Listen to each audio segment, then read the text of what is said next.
67 centimeters in feet? First of all, we need to know the value of 1 centimeter in feet. It's always 1 centimeter equals 0.03280839895 feet. Now we have to multiply 0.03280839895 by 67.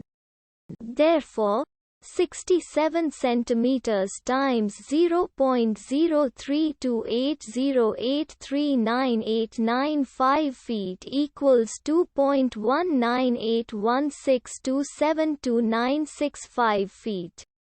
So, in other words, 67 centimeters equals 2.19816272965 feet. We hope you have enjoyed this video. Please like and subscribe to our channel for more videos like this.